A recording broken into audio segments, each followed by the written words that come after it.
So today I'm going to be talking contest. I'm going to share my screen so you can all see the presentation. If you have any question in the meantime, feel free to ask it. So what is a mom test? It's a framework for you to understand how to talk to your customers. It's been made by Rob Fitzpatrick. It's a book that he wrote. So the mom test, the name of the book comes from the fact that your mom loves you and she wants what's best for you. So what does that mean? It means that if you ask your mom a question, she will always try to do what's the best for you, and she will always say, yeah, I love you, my son or my daughter, and what you're doing is great, continue on doing this. But what you really want is not that. You want the truth, because if you have the truth, then you can build a product that people want. I've written here, bad data is worse than no data. That's what we want. We want great data, and if you get bad data, then you're gonna spend some time building something people don't want, and that's not what you want. So the question is then how to make your mom say the truth, because the truth hurts. She doesn't want to give you the truth. So the only way to make her say the truth is by asking the right questions. So here is a traditional way people usually do to ask questions to their mom. Let's say you have a business idea and it's a cookbook for your mom, or for any moms that are out there that are cooking in the kitchen. Your idea is to create an iPad app, and you want to test your mom. So you go ahead and you say, hey mom, I have a business idea. Do you have 5 minutes? And she said, of course. You like your iPad and you use it a lot. Sure, it's great. Would you buy a cookbook app? And there she answers, I love cookbook, sounds nice. Does it come with a vegan recipe or something special for Christmas?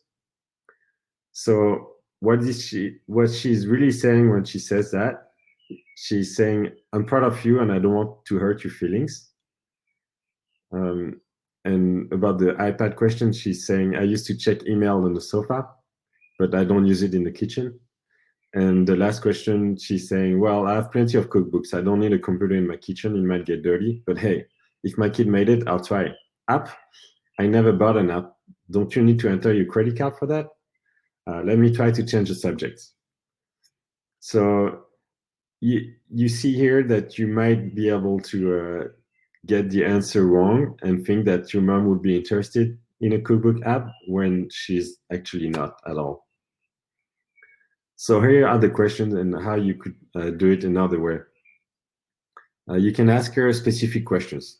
So you can ask her, when is the last time you used the iPad? And she might answer something like, oh, I used it yesterday night on the sofa when I was watching Netflix.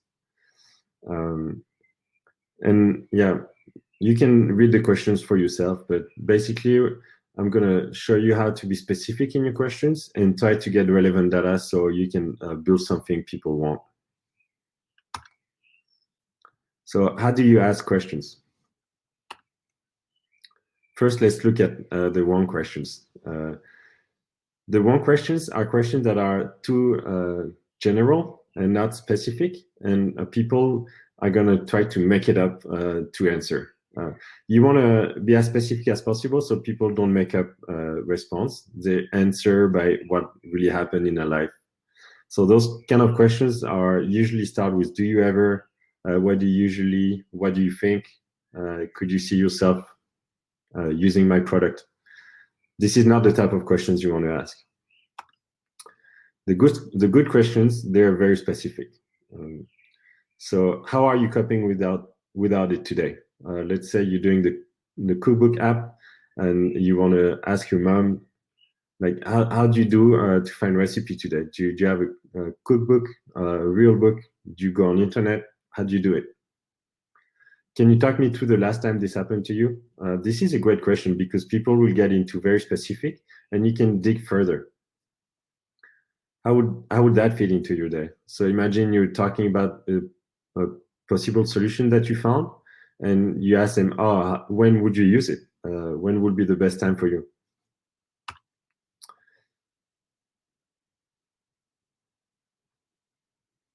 Um, then you can ask more emotionally questions. So what I'm trying to say here is like when people answer, you want to dig further and ask more about their routine or what they are telling you. So you want to get the person talking as much as possible, and you want to just be asking tons of questions, tons of specific questions. So usually you're going to say, tell me more about that. That seems to really bug you. I bet there's a story there. You just want to get them talking so you can find more information and probably maybe a solution for them later. What makes it so awful? You seem pretty excited about that. It's a big deal. And then they say, oh yeah, I love this thing because blah, blah, blah. And you want to take notes when you ask all those questions. So let's look at how do we analyze answers. I'll give you a few seconds to look at the meme. All right. Let's play a game together. So for each of those answers, we're gonna go through it one by one and try to think if it's a good answer or a bad answer when you see it. So we're gonna go to the first one. Imagine somebody saying, "That's so cool, I love it." Is that a good answer or a bad answer? So it's a bad answer. It's way too general. People just want to give you approbation. They're gonna say, "Yeah, that's so cool, I love it," just to make you feel good. There's no next steps, or there's nothing involving them. You want to involve them as much as possible. Let's look at the next question. Looks great. Let me know when it comes out. So is that a good answer or a bad answer? Well, it's a bad answer. He just finds a way out here. He doesn't want to involve himself. It's just like, hey, yeah, sure, call me back when you have something else to show me. Next question. There are a couple of people I can introduce you to. Is that a good answer or a bad answer?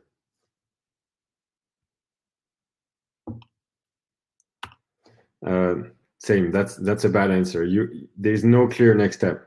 Maybe you can ask him, "Oh, hey, who do you think you can introduce me to? Do you have the names?" You want to involve the person as much as possible to see if they really are interested by what you're telling them. What if the person say, "What are the next steps?" Usually, that's a good answer.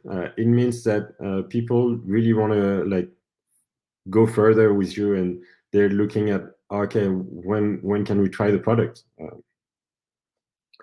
I would definitely buy that. That's a bad answer because I would doesn't mean why don't you buy it now? Do you want to put some money now on the table, and as soon as it comes out, you can be the first to use it? That would be a lot more a better answer. Like the next answer, can I buy the prototype? That's a very good answer. He's showing some interest. So let's go to the last question. When can you come back to talk to the rest of the team? That's a good answer. He probably need approval of someone else, but he wants it as soon as possible. So he wants you to show it to other people. So you probably understood, but you should stop seeking for approval.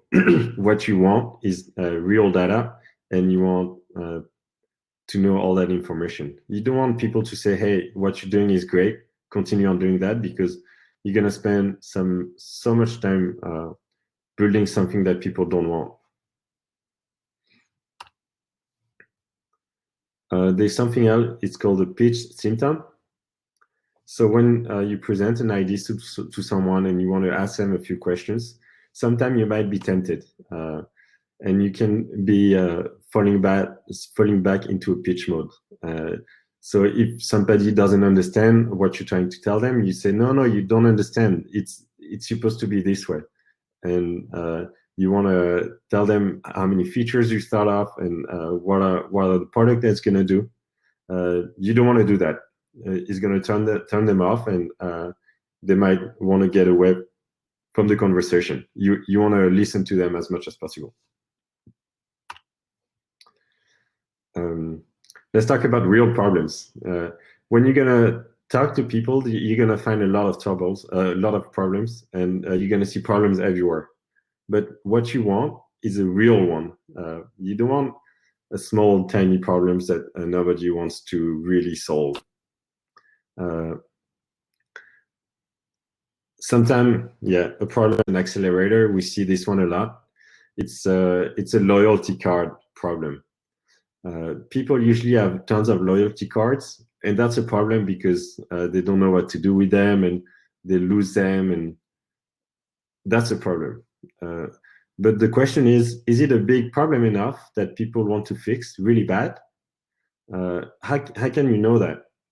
Well, when they tell you about a problem that doesn't seem like a big problem, or you want to know if it's a big problem, ask them if they've tried to find a solution to that problem. So let's say, hey, you have too many loyalty cards, but have you ever tried to find something that gather them all together? How much would you pay for that?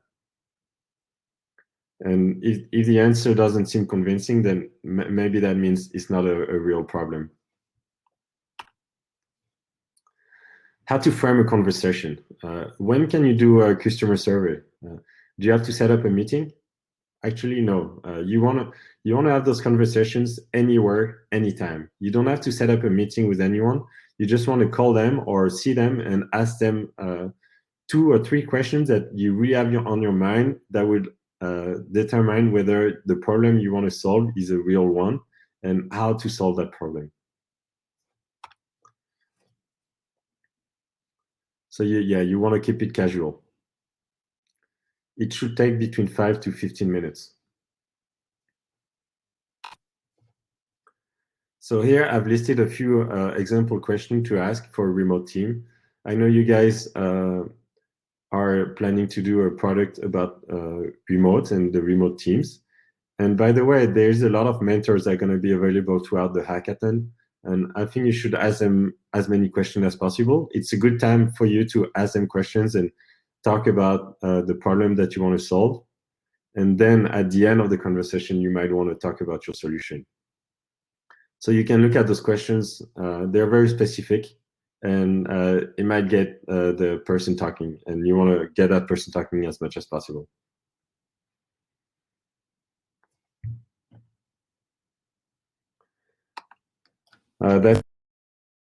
Now it's the time. If you want to ask me any questions, feel free. I'm going to put my camera back. If you have any questions now, you can go ahead and ask them in the chat section.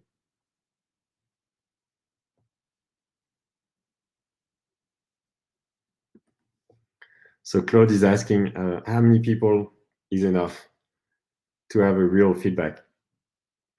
I think as many as possible, but enough would be if probably like 30 to 50 people means if you have feedback from 30 to 50 people, it's a good size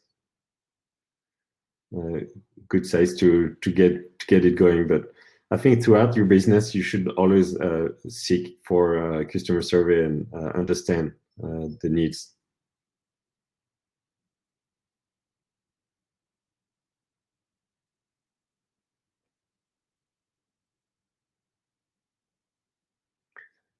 If you have any other question, you can do it now on the chat.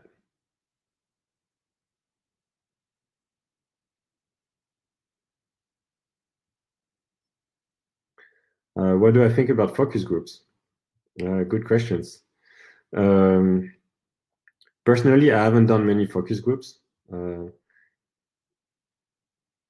what I know about them is that usually there's one person that is leading the group, and you should be careful about that.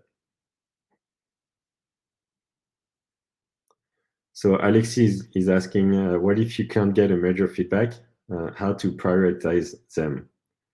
What do you mean by major feedback? And then how to prioritize. I think you should try to find out what is the biggest hair on fire problem. So if you find something that people are really struggling with every time you talk to them, they say, "Oh, I wish there could be an answer for that," and I've looked online and there's nothing out there. Maybe that's something you should prioritize.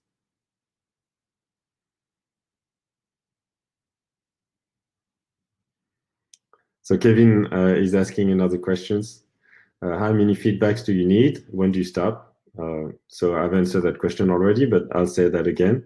I think you need as many as possible and you never stop. Throughout your company, you always want more feedback because the world is changing and maybe your solution needs to adapt. So you always want to keep feedback.